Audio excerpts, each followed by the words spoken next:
Alright, good afternoon, students. And for today, we'll be doing the fifth chapter in your text, First Flight, titled The 100 Dresses, Part 1, with Chapter 6 being The 100 Dresses, Part 2. Yes, this chapter has been divided into two different chapters, but it is part and parcel of the same story. Now, this story deals with a certain girl named Wanda Petronsky, a Polish girl who is always made fun of by her friends, the reason being that she was from a poor family.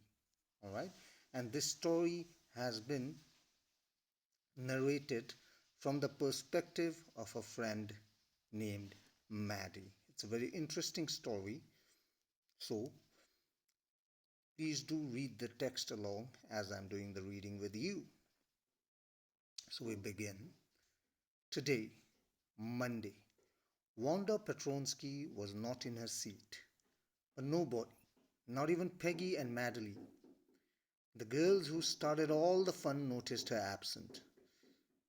Usually Wanda sat in the seat next to the last seat in the last row of room 13. She sat in the corner of the room where the rough boys who did not make good marks sat. The corner of the room where there was most scuffling of feet, most roars of laughter when anything funny was said, and most mud and dirt on the floor. Wanda did not sit there because she was rough and noisy. On the contrary, she was very quiet and rarely said anything at all, and nobody had ever heard her laugh out loud. Sometimes she twisted her mouth into a crooked sort of smile, but that was all. Nobody knew exactly why Wanda sat in that seat, unless it was because she came all the way from Boggins Heights, and her feet were usually caked with dry mud. But no one really thought much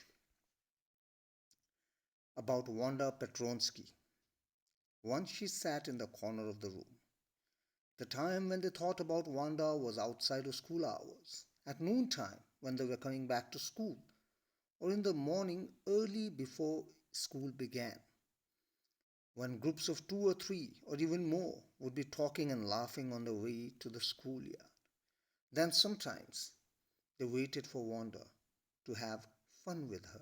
So Wanda Petronsky was a very quiet girl, all right. And when Monday came, nobody noticed that Wanda Petronsky was not present in the classroom. Not even Peggy and Madeline, the two girls who were always making fun of her. Wanda was a girl who used to sit towards the end of the classroom where usually the naughty ones sat, where there was a lot of noise, where there was most dirt on the floor.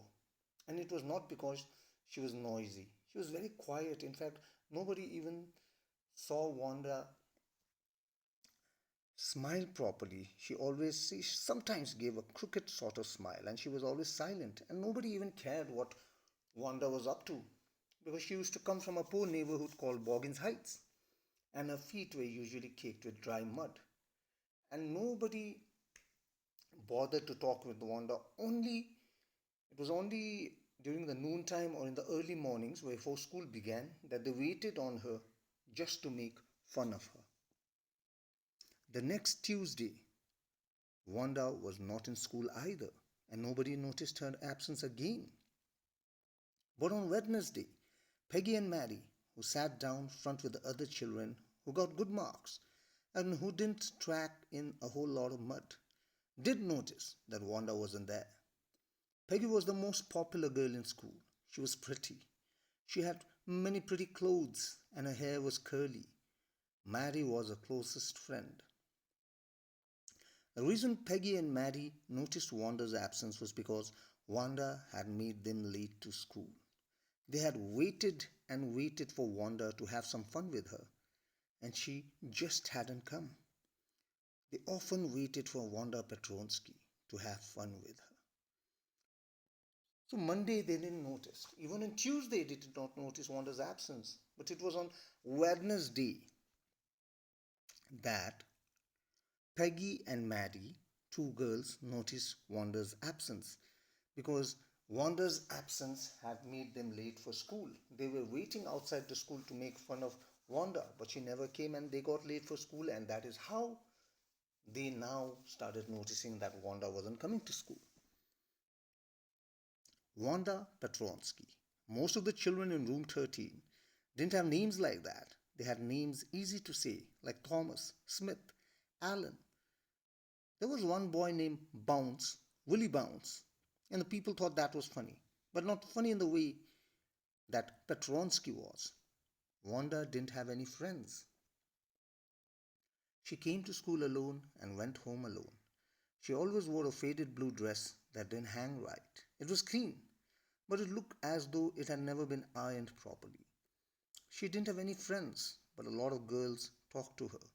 Sometimes they surrounded her in the schoolyard as she stood watching the little girls play hopscotch on the worn, hard ground. Wanda, Peggy would say sometimes. Peggy would say in the most courteous manner as though they were talking to Miss Mason. Wanda, she would say, giving one of her friends a nudge. Tell us, how many dresses did you say you had hanging up in your closet? 100, Wanda would say. 100? Exclaimed all the other little girls, incredulously, and the little ones would stop playing hopscotch and listen. Yeah, 100, all lined up, said Wanda. Then her thin lips drew together in silence. What are they like? All silk, I bet, said Peggy. Yeah, all silk, all colors. Velvet too. Yeah, velvet too. 100 dresses. Wanda would repeat stolidly, all lined up in my closet. Then they would let her go, and then before she had gone very far, they couldn't help bursting into shrieks and peals of laughter. 100 dresses. Obviously, the only dress Wanda had was the blue one she wore every day. So why did she say she had 100? What a story! How many shoes did you say you had? 60 pairs, all lined up in my closet. Cries of exaggerated politeness greeted this. All alike? Oh no, every pair is different, all colors, all lined up.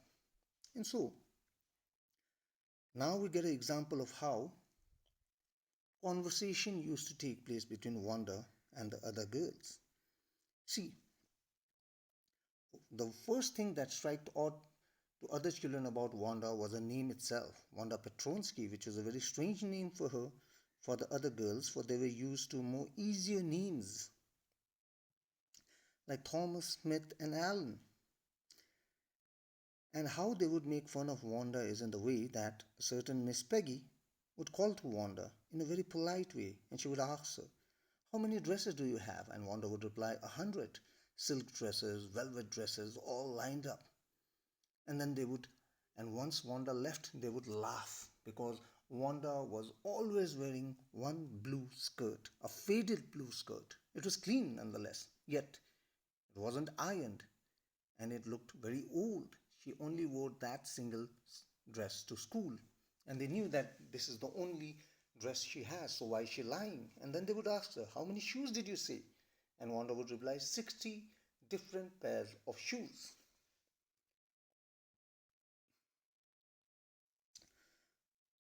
Peggy, who had thought of this game, and Maddie, her inseparable friend, were always the last to leave. Finally, Wanda would move up the street, her eyes dull and her mouth closed, hitching her left shoulder every now and then in the funny way she had, finishing the walk to school alone. So she used to come alone, she used to go alone, she used to be made fun of by everyone, especially Peggy and Maddie. Peggy was not very cruel. She protected small children from bullies, and she cried for hours if she saw an animal mistreated. If anybody had said to her, don't you think that is a cruel way to treat Wanda? She would have been very surprised. Cruel? Why did the girl say she had 100 dresses? Anybody could tell that was a lie. Why did she want to lie? And she wasn't just an ordinary person. Else why would she have a name like that? Anyway, they never made her cry. As for Maddie, this business of asking Wanda every day how many dresses, how many hats, and how many this and that she had was bothering her. Maddie was poor herself. She usually wore somebody's hand-me-downs clothes. Thank goodness she didn't live up on Boggin's Heights or have a funny name. So about the two girls that made fun of her, that is Peggy and Maddie. So Peggy wasn't a rude girl with others, all right? She used to protect small children from bullies. She used to cry if there were any signs of animal cruelty, and yet she used to make fun of Wanda. If anybody would have asked her, "Why do you treat her so cruelly?" then she would answer, "Well, why did she lie? I know that this is the only dress that she has, the faded blue dress. And why does she say that she has 100 dresses? She has 60 pairs of shoes and this and that." And she refused to believe that she was being cruel to Wanda Petronsky. As for Maddie, she was getting tired of this game, all right, because she was from a poor family herself, though not as poor as Wanda, and she didn't even live on Boggin's Heights. And yet, most of the clothes that she wore were hand-me-downs, meaning second-hand clothes. And she was thankful that at least she wasn't as poor as Wanda and that she did not have such a strange name, or else people would be making fun of her. Sometimes when Peggy was asking Wanda those questions in that mocking polite voice, Maddie felt embarrassed and studied the marbles in the palm of her hand, rolling them around and saying nothing herself. Not that she felt sorry for Wanda exactly. She would never have paid any attention to Wanda if Peggy hadn't invented the dresses game. But suppose Peggy and all the other girls started in on her next. She wasn't as poor as Wanda, perhaps, but she was poor, of course. She would have more sense than to say she had 100 dresses. Still, she would not like for them to begin with her. She wished Peggy would stop teasing Wanda Petronsky. So, as time went on, Maddie started to feel pity on Wanda. Not exactly pity on Wanda. She got tired of the game and wished that Peggy didn't make fun of Wanda because she herself was poor. Not that she had any sympathy for Wanda, because why would Wanda be cooking up stories of having 100 dresses? Even I am poor, thinks Maggie. But at least I have more sense than to say that I have 100 dresses. Still, I wouldn't like it if Peggy and the others started making fun of me. I just wish they would stop teasing Wanda so much. Today, even though they had been late to school, Maddie was glad she had not been made fun. Today, even though they had been late to school, Maddie was glad she had not had to make fun of Wanda. She worked her arithmetic problems absent-mindedly. 8 times 8, let's see. She wished to see. She wished she had the nerve to write Peggy a note, because she knew she never would have the courage to speak right out to Peggy, to say, "Hey Peg, let's stop asking Wanda how many dresses she has." When she finished her arithmetic, she did start a note to Peggy. Suddenly she paused and shuddered. She pictured herself in the schoolyard, a new target for Peggy and the girls. Peggy might ask her where she got the dress that she had on, and Maddie would have to say it was one of Peggy's old ones that Maddie's mother had tried to disguise with new trimmings so no one in room 13 would recognize it. Maddie even went to the extent of thinking that maybe I should write a note to Peggy because I don't have the guts to speak right out on her face. I will write a note to Peggy telling her that we have to stop picking on Wanda. She had even started to write the note, but then she stopped suddenly because she could picture herself as the next victim of the taunts of the other girls. She pictured herself in the schoolyard being made fun of, and Peggy asking her, "Where did you get that dress?" Because the dress Maddie was wearing was actually one of Peggy's old dresses, which Maddie's mother had sort of tried to give it a different look by adding new trimmings so that the other students wouldn't know. If only Peggy would decide on her own accord to stop having fun with Wanda. Oh well, Maddie ran her hand through her short blonde hair, as though to push the uncomfortable thoughts away. What difference did it make? Slowly, Maddie tore into bits the note she had started. She was Peggy's best friend, and Peggy was the best liked girl in this whole room. Peggy could not possibly do anything that was really wrong, she thought. So then she thought that maybe it's best that Peggy herself stops making fun of Wanda. What difference does it make? And then she tore the note apart. She thought that Peggy is my best friend and Peggy is the most popular girl in the class. I don't think anything that Peggy does can be termed as wrong. As for Wanda, she was just some girl who lived up on Borgen's Height and stood alone in the schoolyard. She scarcely ever said anything to anybody. The only time she talked was in the schoolyard about her 100 dresses. Maddie remembered her telling about one of her dresses, pale blue, with color trimmings. And then she remembered another that was brilliant jungle green with a red sash. "You'd look like a Christmas tree in that," the girls had said, in pretended admiration. So the only time Wanda spoke was when she was speaking about her dresses. She would explain to the girls what the dresses were like. A blue color with trimmings, a green dress with a red sash, and the girls, they would fake admiration, or they would act as if they loved the dress so much. They would compliment her that you would look like a Christmas tree in that dress. Thinking about Wanda and her 100 dresses all lined up in the closet, Maddie began to wonder who was going to win the drawing and coloring contest. For girls, this contest consisted of designing dresses, and for boys, of designing motorboats. Probably Peggy would win the girls' medal. Peggy drew better than anyone else in the room. At least that's what everybody thought. She could copy a picture in a magazine or some film star's head so that you could almost tell who it was. Oh, Maddie was sure Peggy would win. Well, tomorrow the teacher was going to announce the winners. Then they would know. The next day it was drizzling. Maddie and Peggy hurried to school under Peggy's umbrella. Naturally, on a day like this, they didn't want to wait for Wanda Petronsky on the corner of Oliver Street, the street that far, far away, under the railroad tracks and up the hill led to Borgen's Heights. Anyway, they weren't taking chances of being late today because today was important.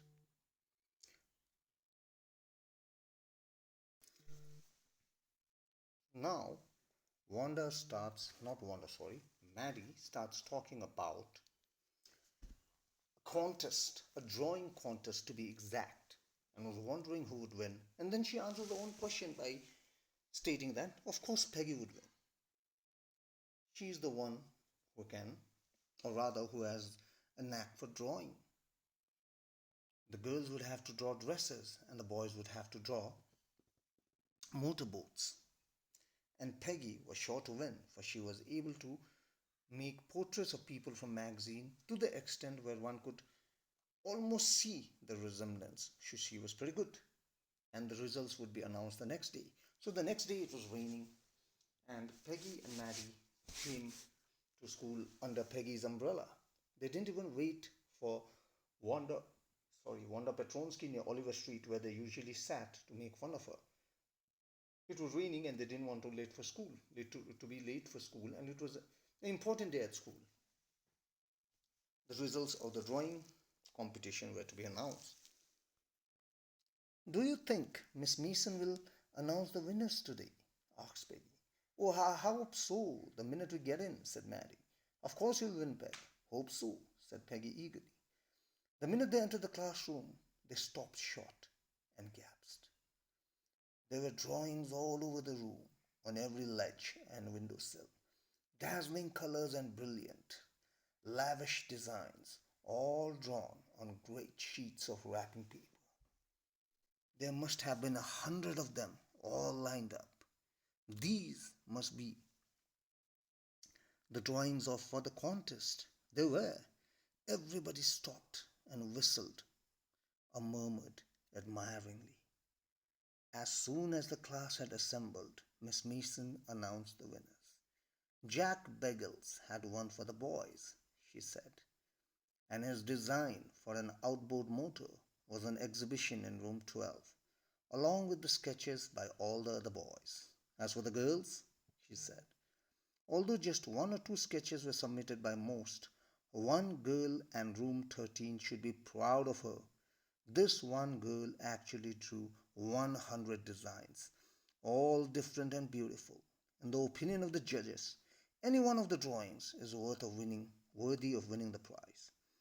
I am happy to say that Wanda Petronsky is the winner of the girls' medal. Unfortunately, Wanda has been absent from school for some days and is not here to receive the applause that is due to her. Let us hope she will be back tomorrow. Now, class, you may file around the room quietly and look at her exquisite drawings. The children burst into applause, and even the boys were glad to have a chance to stamp on the floor, put their fingers in their mouth and whistle, though they were not interested in dresses. Look back, whispered Maddie. There's that blue one she told us about.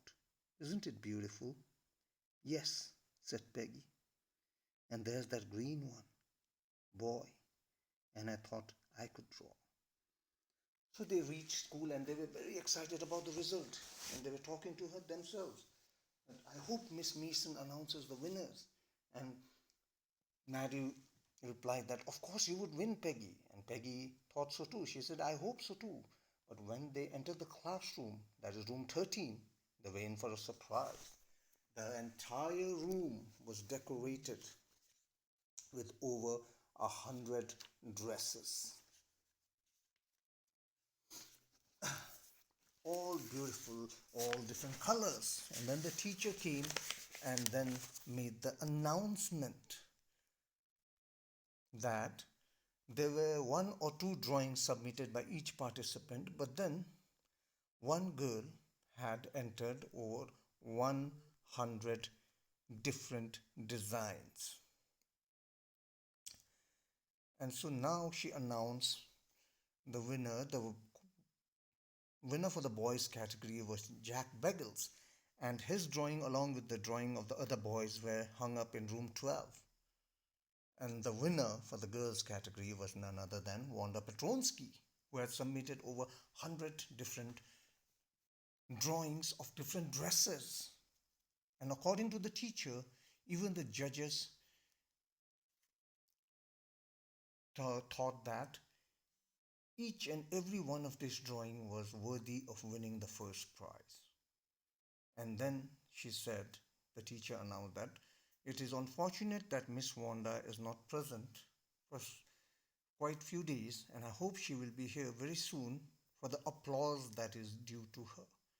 And then the girls start admiring the dresses. The boys they got a chance to whistle and to clap, even though they were not interested in the dresses, but the girls were. And Peggy and Maddie were talking to each other. She said, look, Peggy, that's the blue dress she was talking about. Isn't it beautiful? And Peggy said, yes, and that's the green one with the red sash.